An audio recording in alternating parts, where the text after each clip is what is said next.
Okay, excited. We're here today with Dr. Stephania Sciamano, who was a naturopath for 10 years and is now an expert and practitioner in prosperity consciousness. So there is a lot to unpack today, bringing her on and excited to connect. We're really going to dive into critical tips, pointers at the awareness level and practical levels for mastering our energy. How do we look at our energy and our vitality in a way that can make things easier, actually help us prevent from burning out and pulling an abundance in our life without having so much force. So thank you for joining me today.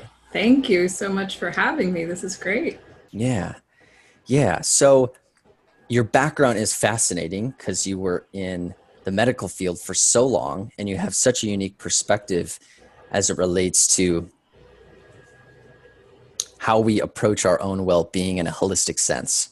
Mm-hmm. So I'm curious, how can we approach our energy in a more well-rounded way?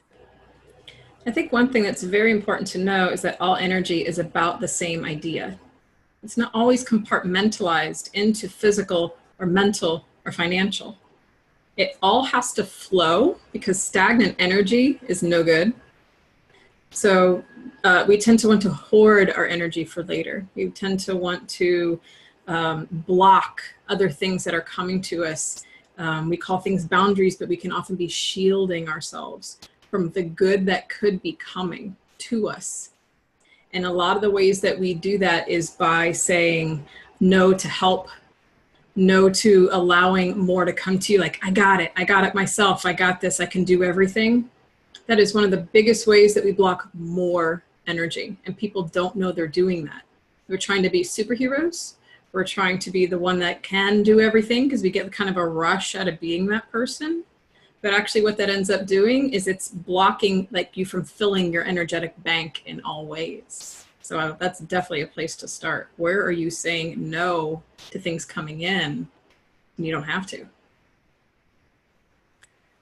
Being the superhero. Yeah, we're in an individualistic culture, so there is a reward of feeling like I'm going to take everything on, and yeah. But there's no trophy. We don't get any kind of trophy for that, right? No, yeah. Definitely not. Yeah. We touched on this briefly before we dove into the recording. There's performance culture in a sense, right, that we're in, and people will suffer or have challenges at various degrees. But in your experience, like in the medical field and just everything that you're serving your clients with now, like you mentioned that there's some things that stand out as it relates to men and women and how they manage their energy on all of those levels.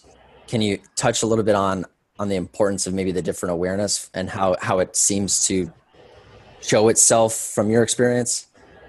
Well, I found one thing that the genders seem to have in common is that there's shame associated with rest.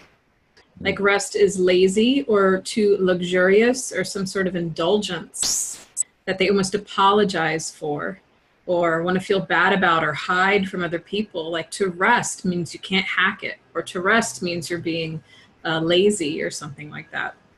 So when you talk to people about resting, it's not always just like lying down and binging on Netflix, although that can have its place in our world. Sometimes we need 5 minutes of like pulling your energy back to you. Like, and women are awesome at this, meaning like your energy is going in 1,000 directions. Like we've got 15 browsers open at once. Men are a little better at one thing at a time. But even then, to shut the brain down, so we can call that meditation, you can call it anything you want. There's a lot of different ways because people often, when you say meditation, they're like, well, I don't know how, or it's hard. Okay, don't call it that. Call it focusing on something that makes you feel good. Call it thinking just about your breath for 2 minutes. And the brain calms down and the energy comes back in. And that is a recharge. So I think sometimes when we say people need to rest and recharge, the mind immediately says, I don't have time for that, or there's shame associated with that. and overcoming that piece of shame, which most people have learned like their entire life, that you only rest when you're sick. When we overcome that shame and rest becomes part of the process of energy management, of taking good care of the body, of taking care of the endocrine system, even like the adrenal glands and the thyroid. When that all comes in and it's like no big deal and it actually feels good and you look forward to it, performance goes way, way up. So it almost sounds counterintuitive, but it's really not. You got to recharge the battery.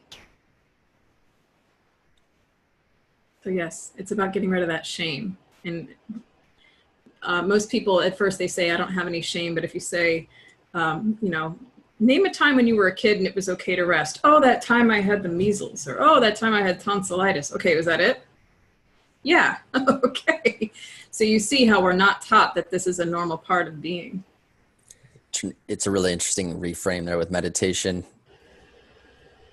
It's almost like for people too busy to meditate. Then you need an hour, that saying. Yeah, right. 5 minutes, then you need an hour. Yeah. And it's interesting because there's studies done where some of the most high achieving or top performing people in the world, they feel guilty or they feel lazy. I think that's what you're referencing. And so then back to gender, are there differences in which you've encountered as it relates to openness in some of these concepts you're talking about, and how the practice might impact how we perform and how we are fulfilled in our lives as it relates to gender, not from an equality standpoint, but just how we orient ourselves as gender? Sure. There's like an archetypal thing a lot of men have, which they are the provider, and sometimes a little higher up into like hero. I really found this a lot with men in the military, or men in any other like protective roles in their job. It's almost like they wouldn't know how to rest because they're so busy protecting. They're so on, and they don't even know they're doing it. It's part of how their brain works. To be the provider has a sense of pride. It has a sense of ancestral, even pressure. And that is very, very real to people. And until we're taught that rest doesn't take away from the pride that your ancestors would feel, or doesn't take away from what a good provider that you are, it's like, well, then what do? I don't even know how to rest. Do you mean like a beer, like outside? Like, what do I do? Tell me how. Like, okay, step one.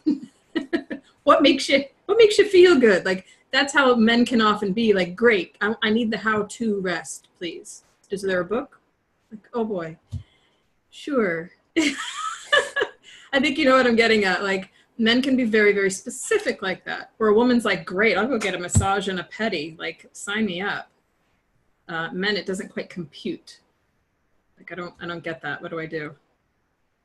I hope that answered your question. It's brilliant what you're saying, because I've been in and out of men's leadership training groups for the last few years, and I have a teacher who has literally brought up the container of to do nothing practice, the practice of doing nothing. Like, can we all set aside time and band together over online and commit to doing nothing for an hour on a Sunday? Oddly enough, that does not do it. Guys are like, it doesn't make any sense, and why? And this is more of a committed and oriented towards developing mindfulness and spirituality. And those are men that still don't understand or buy into it. So it's fascinating, the influences, I think, ancestral that you're mentioning, the cultural influence of it. And what about women? Is there things you've noticed as it relates to their relationship to some of this? Men, it's more about the provider role. Women, it's more about comparison. So for women, they want to make sure they're keeping up with their friend, or they're keeping up with some chick they saw online who's either thinner or has it more together, or her house is cleaner. Like, am I enough? Am I enough as this person that I could even allow myself to rest? And there is no finish line for that. And until a woman addresses that within herself and her tendency to compare, which we're pretty much ingrained with, it's got a name called the mother wound. That's a whole other conversation. But until we address that, you just keep comparing to the next woman up, the next woman up, the next woman up, and you never get to the point where you're like, it's okay, my dishes aren't done. It's okay, like, I don't have perfect toenails. I can just rest today. I don't have to go make sure I'm filling in this time with something I could be doing to get ahead. So this is how people burn out, because there is no finish line. There is no end. There is no, like, I think we're all good now. That doesn't happen.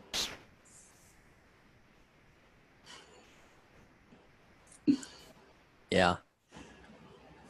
Yeah, you're bringing up this kind of like core myth of an aspect in all of us, any gender really, of I'll be free when I'll feel more free when this is complete, and certain aspects in each gender will orient more towards wanting to complete it sooner or in a more robust fashion or whatever their values are. So I think that's what you're referring to. And it's a big deal because there's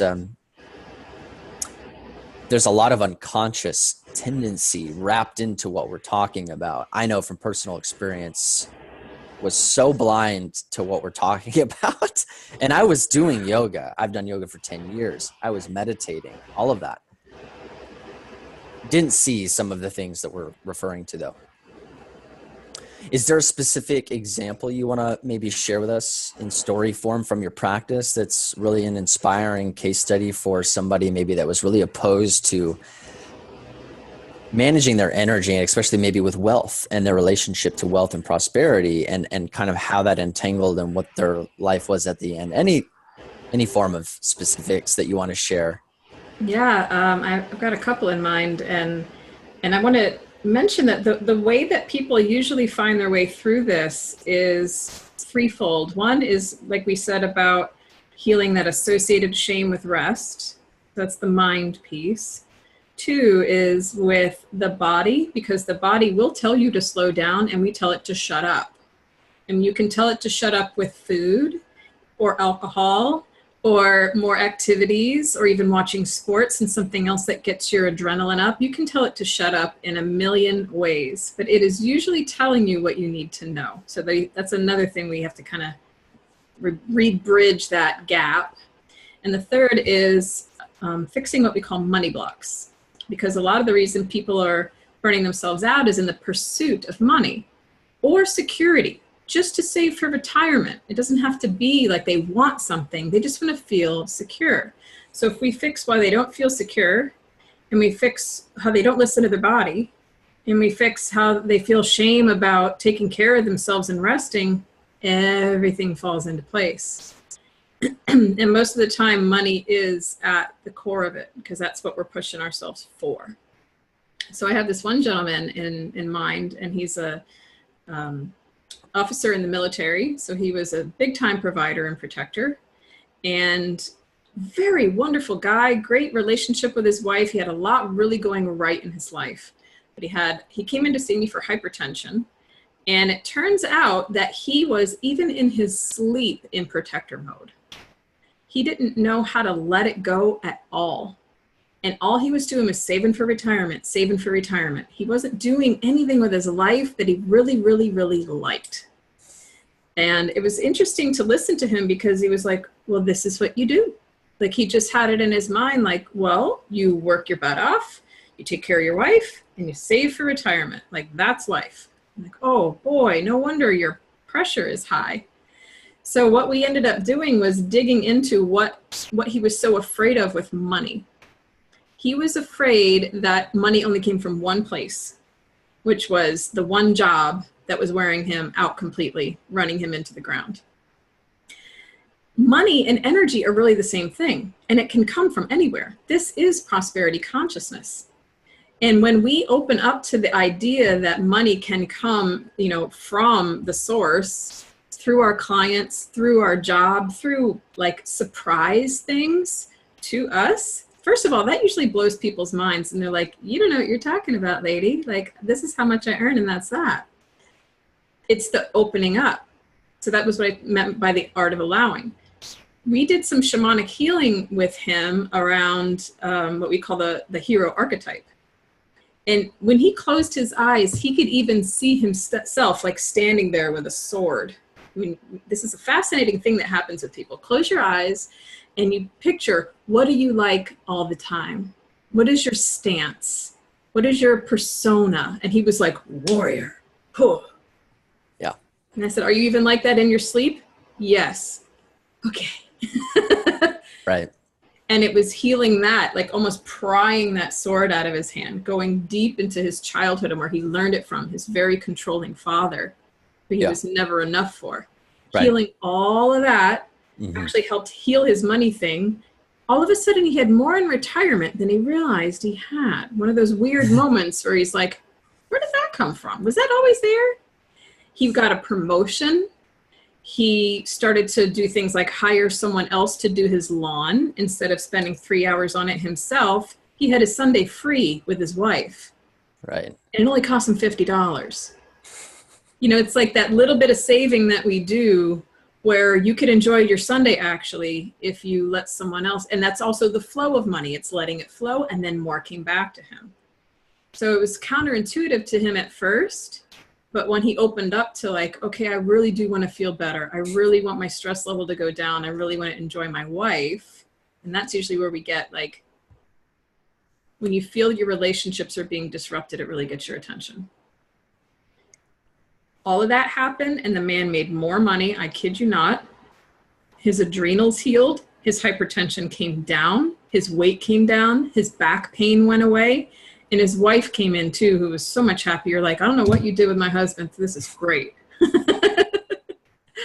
So it comes back down to those same three things all the time. Why are you afraid to rest? What is your actual view of money? How are you viewing money?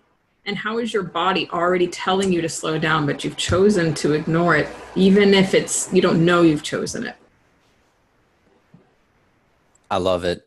It's an amazing framework for exploration, extremely valuable for anybody. Preventing burnout, recovering from it, doesn't matter. The principles that you've outlined are foundational to understand what's driving us, what's intrinsically motivating us on an unconscious level. So I love that you brought clarity to those principles, and thank you for sharing a specific example from your experience. Thank you so much. You're welcome. All right.